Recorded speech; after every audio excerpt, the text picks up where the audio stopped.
He knows. Thank you, Robert, for your song. Take your Bibles this morning. And Tommy, I do like songs about the Lamb of God. I just like the whole concept of the Lamb of God. And that was enjoyed that song. And it is good to see Mary here. And Cindy with her caregiver. You're a niece, is that right? Okay, you're her niece. And she's been caring for Mary. I was coming back from the hospital the other day. I think I'd been over to see Paul, maybe. And I get behind this beautiful $1 million convertible. And it's going really, really slow.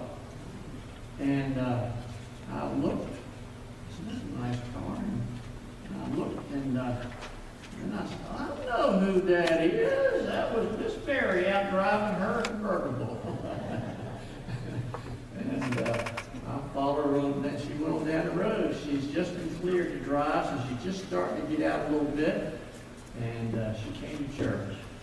And we're so glad to see her out. Keep praying for Don Burr, too, by the way. She's just not quite up to speed. And she's been here a couple of times, but we're glad to see these folks get back. Galatians chapter number 6, verse number 1. Brethren, if a man be overtaken in fault, ye which are spiritual, restore such an one in the spirit of meekness, considering thyself, lest thou also be tempted. And we've decided these last several weeks, and one more to go, I believe, we've decided to focus on that little phrase, ye which are spiritual. Ye which are spiritual. There ought to be a desire in every one of us that claim to be children of God to be spiritual. I don't mean pridefully so. You can't be pridefully spiritual. Yeah, that's just, it don't work. But rightfully so, we should desire to be spiritual Christians. Paul said in Ephesians, don't be drunk with wine, but be filled with the Spirit. By the way, that's a command, not a suggestion. Be filled with the Spirit. Every Christian should be a Spirit-filled Christian. We should desire and want and strive to be spiritual, not carnal. That's opposed to carnality, right? Not carnal, but spiritual. We pointed out some of those passages, Corinthians and so forth. We ought to strive and desire to be spiritual Christians. The fact of the matter is, there are a lot of carnal Christians. And I can't help but think of Paul's words to Corinthians all over again. Are ye not carnal and walk as men? And yes, we are men. But we're not supposed to walk like other men, like the Gentiles, like the unbelievers. And the tests of the Corinthians, they were very puffed up. They were proud of their spirituality. They had the gifts, and boy, they were exercising those gifts, and man, weren't they something? But Paul said, are ye not carnal and walk as men? And the answer to that question was, sadly, yes. Unequivocally. And the proof was in the way they were living, the way they were, the divisions in their congregation were the proof of their carnality, that it just should not have been. We should desire and want to be spiritual Christians. Ye which are spiritual. We did the message, the first message on our calling. We've been called to liberty. In chapter 5, verse 13. We're not saved by the law, we're saved by grace. The law says do, Jesus says done. And no man can be a spiritual person just by simply keeping the law. You're not saved by keeping the law, and you won't be a spiritual person just because you keep the letter of the law. And if you don't believe me, just look at what Jesus said to the Pharisees. I mean, listen, they kept the law to the letter, literally. I mean, they kept, Paul said, touching the righteousness which is in the law, I was blameless. He kept it to the letter, but he was lost, as were most of the Pharisees. So you're not saved by keeping a list of do's and don'ts. You're not spiritual by keeping a list of do's and don'ts. That's called legalism. And we are free from the law. That's our calling. We've been called to liberty. We're saved by grace through faith, not by do's and don'ts. We talked about a caution. Caution. Yeah, we're free. But we are not to use that liberty. Verse 13 again. 5:13. We're not to use our liberty as an occasion to the flesh. And again, there comes that fleshliness, that carnality. We are not to be carnal Christians just because we're saved by grace. Don't use your liberty for an occasion. And we talked about the works of the flesh last week. Be cautious. There's a caution here. There's a warning sign. Flashing yellow lights, or really flashing red lights. Caution, caution, caution. Say, am I a carnal person? Just look at that list. If some of your life is defined by that list, question mark. And he said, if we live this way, he said, be careful. If you bite and devour one another, take heed that you be not consumed one of another. Christians devouring one another. And listen, the test of our character comes in our relationships. A lot of it has to do with our relationships. And being able to get along with people and love people and put up with people, forbear people, be patient with people. That tells a whole lot about our level of spirituality. You think about families. There's this stuff going on in at Ohio State right now about the domestic violence and all that. And that's the point is this: there's a relationship that probably wasn't what it should have been. Relationships. Caution. Caution. Don't let your liberty be an occasion to the flesh. Today we do lesson number 3 in this sermon series. And I'm going to call this one Our Course. Our Course. What is the way that we should walk? What's the path we should take? What should our course be? Notice what Paul said.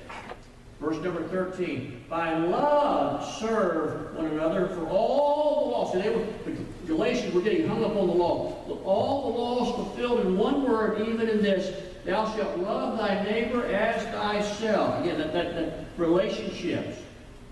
But if you bite and devour one another, take heed that you be not consume one of another. Here it is, verse 16. Here's our course.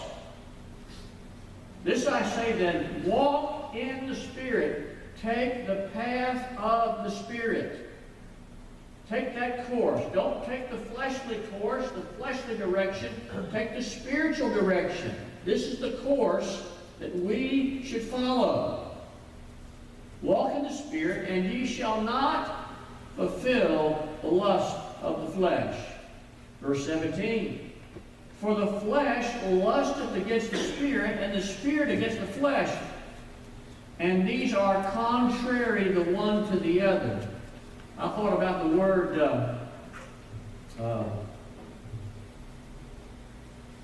conflict. That would have been a good C title for, but I decided to break it into 2 things. But there's this conflict that rages between the flesh and the Spirit. And if you're a human being and you got red blood in your veins and you're breathing, you know this. You understand the conflict between the flesh and the Spirit. and that they fight each other. Like the old Indian said, the dog you feed the most is the one that's going to win. Listen, there's two dogs in the ring and they're fighting, and which nature is going to win? If you want your spiritual nature to win, you feed your spiritual nature, and you deny your carnal nature. But they're contrary. Verse 18, if you're led of the Spirit, you're not under the law. In other words, the person who's saved is in the Spirit. We live in a spiritual realm. We're spiritually born again. We have a new nature. But now we need to choose that course as our course of life. And everyone here says, I want to walk in the Spirit. I want to walk. What does that mean? It means to walk under the control of the Holy Spirit. When you think of that verse in Ephesians, be not drunk with wine. You understand what that means. You're under the influence. You're under the control. Someone that's drunk and under the influence, they're going to do things they wouldn't ordinarily do because the alcohol's in control. And we should not let alcohol or any other substance control us. We should be under the control of the Spirit. And let the Spirit of God control our lives and fill us and empower us. He lists the works of the flesh. We did that last week. I want us to look at verses 22 and 23 this morning. There's a ninefold cluster of fruit given here. Now I want you to notice, just to begin with, we're going to look at each one of these nine. We can only do it briefly. But I want you to notice in verse number 19, it was the works of the flesh, plural. The works, plural. This. They're individual different things. But in verse 22, it's the fruit of the Spirit, singular. And rather than looking at these things as individual items, it's better to look at it, I like the analogy, as a cluster. Like a cluster of grapes. I love grapes. I'll never forget, we bought a house. I was a little boy. It had this grapevine in the backyard. Ooh, cool, grapes. Did I ever tell you the story when I went to the store and stole some grapes? You remember this story? Your pastor's a thief. The Colonial grocery store. I walked in there and Mama was allergic to grapes. Daddy tore it out of the grapevine. Why did he do that? Because Mama, we weren't allergic. Mama was. But he tore down that grapevine. And I went to that Colonial grocery store and you go by the produce. That produce is just so pretty. Oh my grace, it's right there. I don't know whether they have cameras or not, but and I'll pluck the grape and do something in there. But you think of that cluster of grapes. Here we have a cluster, the fruit, singular, the fruit of the Spirit. If the Spirit of God is in control of you, He's going to produce all of these things as a cluster. So we'll have my battles. Yeah, we'll have our battles. But this comes as a cluster, the fruit, singular, of the Spirit. Let's look at these things. By the way, just before we even start, those first three, I remember having a professor, he said, you ask anybody what they really want out of life, and most of the time what they really want could be summarized by those first three. Love, joy, and peace. And think about it. Love, joy, and peace. Why do we sing the little chorus? I've got peace like a river, joy like a fountain, love like an ocean. I guess we could add on a bunch of verses to that. But it focused on those three. So I want to make a lot of money. Oh, I see you be happy, right? Joy. You think it'll make you happy, it won't. Think it'll make you happy. I want somebody to like me and want to have a relationship, and that's love. What do we want out of life? Love, joy, peace. Listen, brethren. God made us. He knows what makes us tick. He knows what we need better than we know what we need, and He knows how to give it to us. And if you'll let God control your life, this is what He will produce in your life. See? Love, joy, peace, and this cluster. If you let the Spirit of God work in your heart, let's look at these. Love. The fruit of the Spirit is love. God will produce, and most of these things, they come out of us, and it will help us, again, in our relationships with other people, but true, genuine love for people. Jesus said in John 13:35, you know the verse, by this shall all men know that ye are my disciples, if you have a honk if you love Jesus bumper sticker. If you have love one to another. This is genuine love. This is what we call the agape love. It's that sacrificial love for others. Listen, love's an amazing thing. The more you give it away, the more satisfying it is. Again, God made us. Selfishness never got anybody anywhere. It never brought anybody any peace or happiness. God will produce in your heart love. We know John 3:16, and I've shared this with you before. But how about 1 John 3:16? Hereby perceive we the love of God, because He laid down His life for us. That's how we know God loves us, because He gave His Son for us. And we ought to lay down our lives for the brethren. Listen, the true Christian is the one who lives for others. You've heard joy, Jesus, others, yourself. Listen, love. The fruit of the Spirit is love. The fruit of the Spirit is joy. Joy.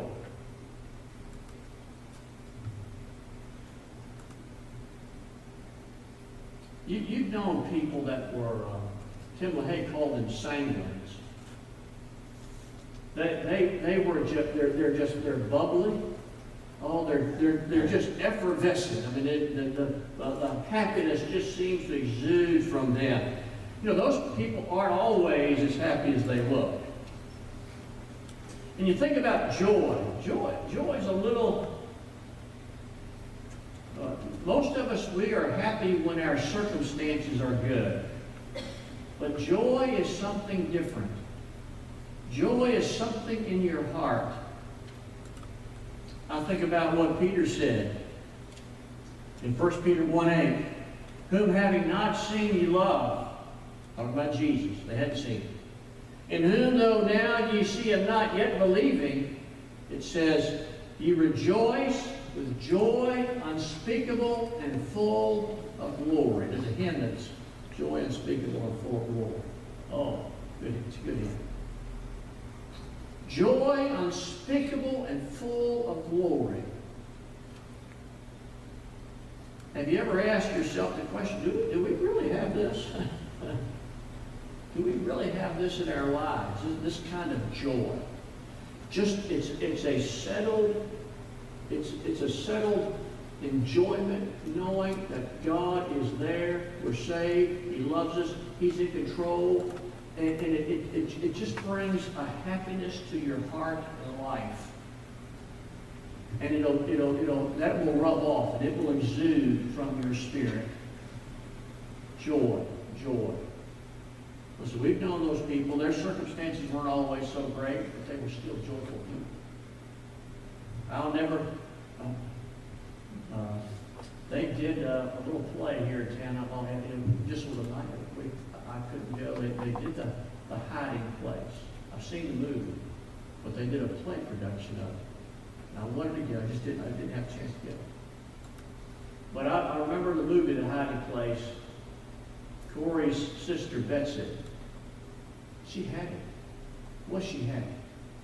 Even in the midst of a German concentration camp, she had a joy. God loved them, and it just brought a joy to her in the midst of the most horrible circumstances you could ever imagine yourself being.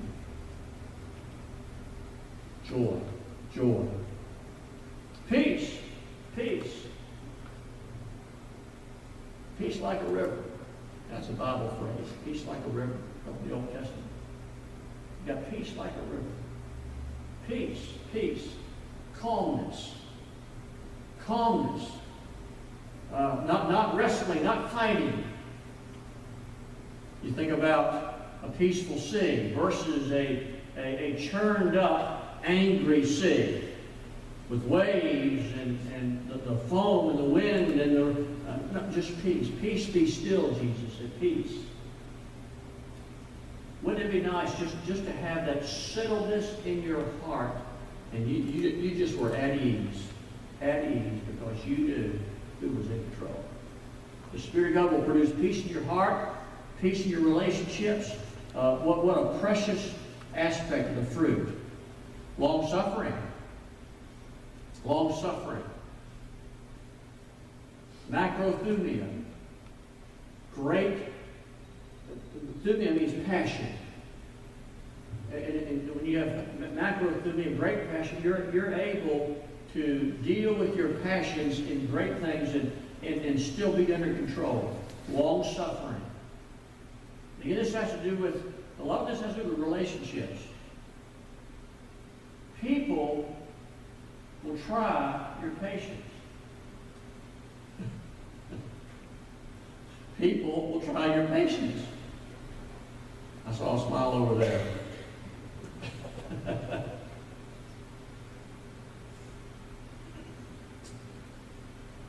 I told someone the other day, I said, you know what? This doesn't make it right. But I understand why people run from things.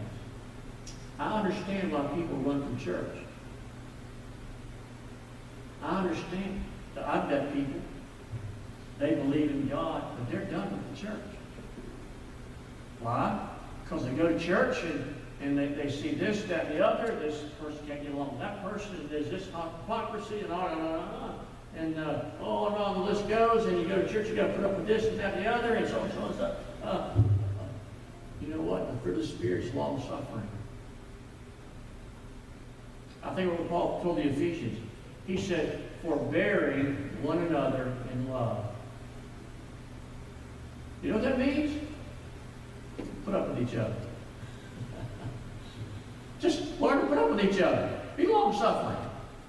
Be patient with one another. Long-suffering. God's long-suffering. Aren't you glad He is? Aren't you glad that God put up with you? Paul told the Romans, Romans 2:4, or despisest thou the riches of His goodness and forbearance and long-suffering? He put up with you long enough for you to get saved.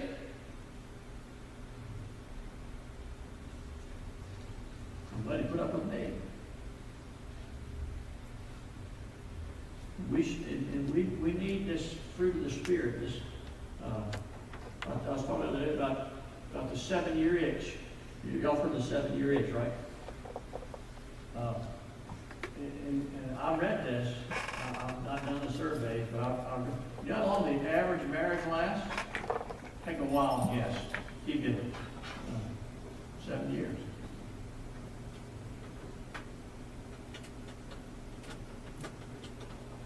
What happens when they get itch? You get tired of that person, tired of their shortcomings, and there might be some grass greener somewhere else. Long-suffering. Long-suffering. What's next? Gentleness. Gentleness. The word here is often translated kindness in the New Testament. And that gives you a good idea of what this gentleness, kindness. Not only is God long-suffering, that same verse I just read to you, or despise not the riches of his goodness. It's the same Greek word. His goodness, his gentleness toward us. Ephesians 2:7. In the ages to come he might show the exceeding riches of his grace and his kindness toward us through Christ Jesus. God was gentle with us as we were in rebellion against him. Kindness, gentleness. Colossians 3:12, there's a similar list over there. Put on therefore as the elect of God, holy and beloved, bowels of mercies, kindness. Same Greek word here. Kindness. I remember George H.W. Bush made that famous statement. What we need is a kinder and gentler nation. Remember that? Yes. There's a lot of gruffness and people are just crude and unkind and thoughtless.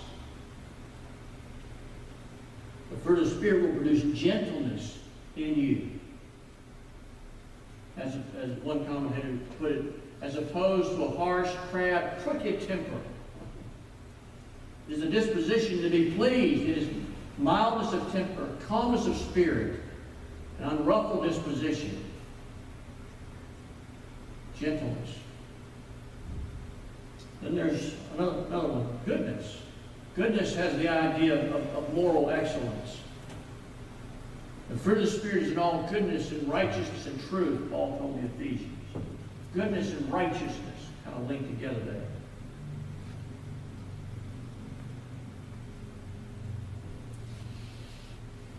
We need some goodness in the world.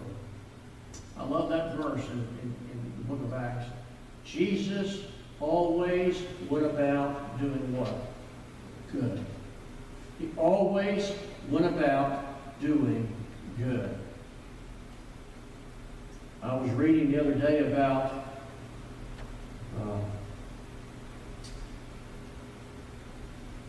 it was an article written by a fellow who is retiring, and he had an upper level position in a denomination, and he says it's probably a good time to retire.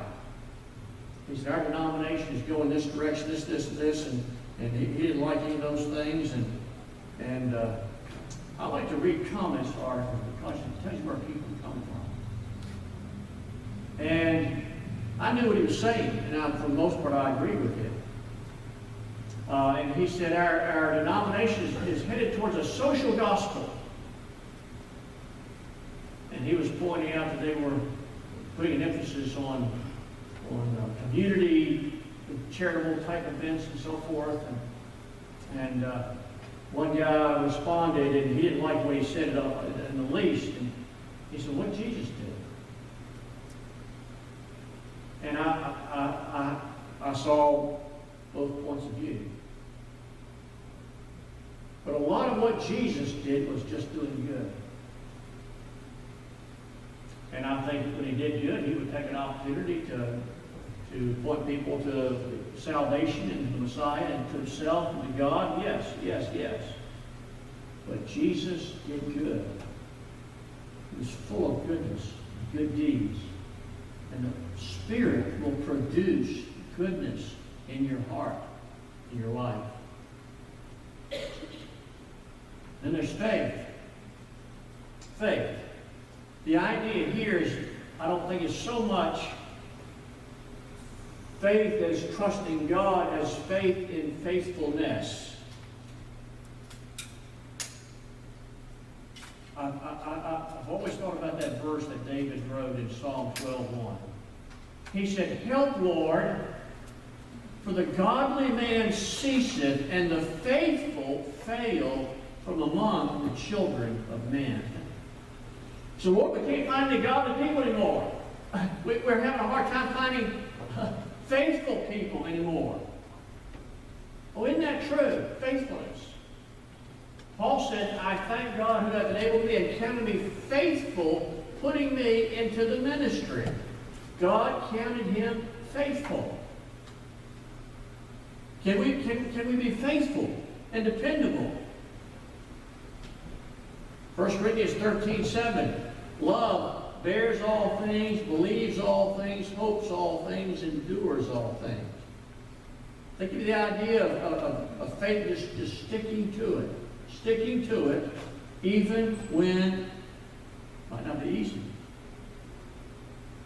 1 Timothy 3, there's qualifications for bishops or pastors and deacons, and it lists their wives. Verse 11, even so must their wives be grave, not slanderous, sober, faithful in all things. That presumes that the men are supposed to be faithful too. All of us are supposed to be faithful, dependable to what God has called us to. And the fruit of the Spirit will produce that. Faithfulness, faith. There are two more here. Meekness. Remember hearing your definition of meekness a long time ago, and I've never forgotten it. I think it kind of describes it pretty well. Meekness is power under control. Power under control. Jesus was meek, right? He said, "Come unto me, all ye that labor and heavy laden, I will give you rest, for I am meek and lowly." Jesus is meek and lowly. He's meek. But yet, he's the powerful, almighty God. Power under control. We read a verse in the Sunday school class this morning from Luke chapter 9, and the Samaritans didn't want Jesus, and the disciples said, "You want us to call down fire on them like Elijah did?" And we'll get rid of them. You know, that's not meekness. Jesus said, "No, I didn't come to destroy his life. I came to save him." That's meekness. It's meekness. Jesus was meek. We should be meek. Paul said, 2 Corinthians 10:1, "Now I, Paul, myself beseech you by the meekness and gentleness of Christ." And again, when Jesus needed to exercise his power, he did. He went in and threw out the money changers, right? He gets up and preaches a powerful sermon, you vipers, you hypocrites. But yet his nature was meekness. And sometimes we have to be tough. Sometimes we have to exert the power that we have. But there's the gentleness and the meekness about it. And lastly, there's temperance. Temperance is self-control.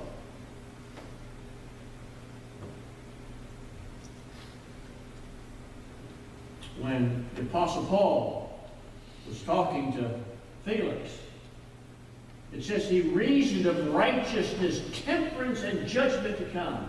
Temperance. Righteousness and temperance.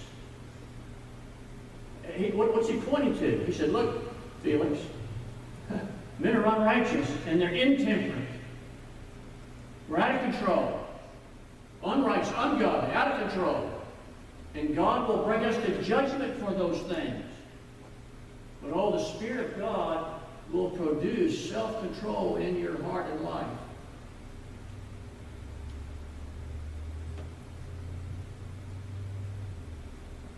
This ninefold cluster of fruit, the fruit of the Spirit. Verse number 23 concludes, "Against such there is no law." Nobody's going to make a law against any of those things, because they're all desirable traits. They're all enviable traits. They're all qualities that we should want, and really in our hearts do want. It's what we're made for. And the Spirit of God will produce that in the spiritual person. You which are spiritual. Listen, God's given us a course to follow. What is that course? Walk in the Spirit. Walk in the Spirit. Walk in the Spirit. And this is what the Spirit will produce in your life if you choose this course. Let God control your life, and He'll produce this ninefold cluster of fruit. Love, joy, peace, long-suffering, gentleness, goodness, faith, meekness, temperance. Against such there is no law. I like boating, like sailing. You know, when you're out, when you're on a lake, finding your way is not too hard. You've got two ways to go, up or down. It can still be tricky. I remember the first little trip we took, I'd only had the boat for a year. It was 2000. It was the new millennium. And we went up on the Chesapeake Bay. And man, I had tried to sharpen all my navigational skills, you know. I got this little navigation kit, and it had the divider in it where you could do on your chart. And it had the protractor, and it had the parallel rulers, and boy, had a pencil in there, you know, man, my little chart, and boy, you get out there on a little bit bigger water like the bay, and everything looks the same. Where am I? Where am I going? It's different. Listen, you got to know how to navigate and chart your course. You got to have a compass. You got to orient your chart. You know, if you're really on big water and you're going a long distance, you got to know what what do they call it? You got true north and magnetic north. And they're not always the same. It's different. And charts, they'll show this is true north, this is magnetic north, and you got to calculate all. Boy, you scratch your head. I think I sent you down to the cabin, and you were trying to, where are we? I said, I gave you a couple of numbers or something, and she got seasick. She got seasick, and she got dodges down there, and trying to, you know. But the boat's doing this, and she's down there, and you got to be able to chart your course.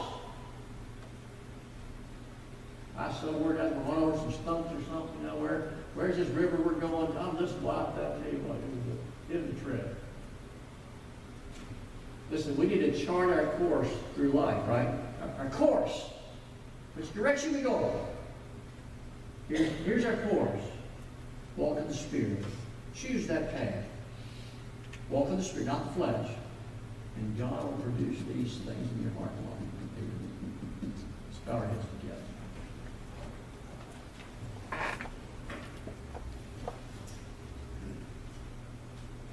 Our course. Oh, walk in the Spirit. Don't fulfill the lust of the flesh. Walk in the Spirit.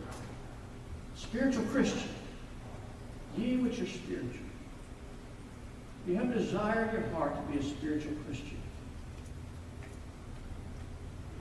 And choose the right path. Yield yourself to God. Next week we're going to give you some things that will help you do that. How do I do this?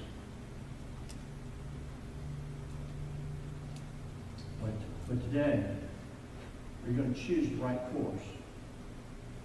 The Spirit or the flesh, which will do. Yield to the Spirit. Be filled with the Spirit. Father, thank you for your word. Lord, thank you that you know all about us, inside and out, front and back, top and bottom. You know us better than we know ourselves. You know us as beings. You know what satisfies. You know what is joy, fulfillment. And it's to walk in the Spirit. It's to be saved, to walk in the Spirit. And that you produce these things that we all seek after: love, joy, peace, and the rest on that list. Help us to trust you and follow you. In Jesus' name we pray. Amen. Brother Tommy?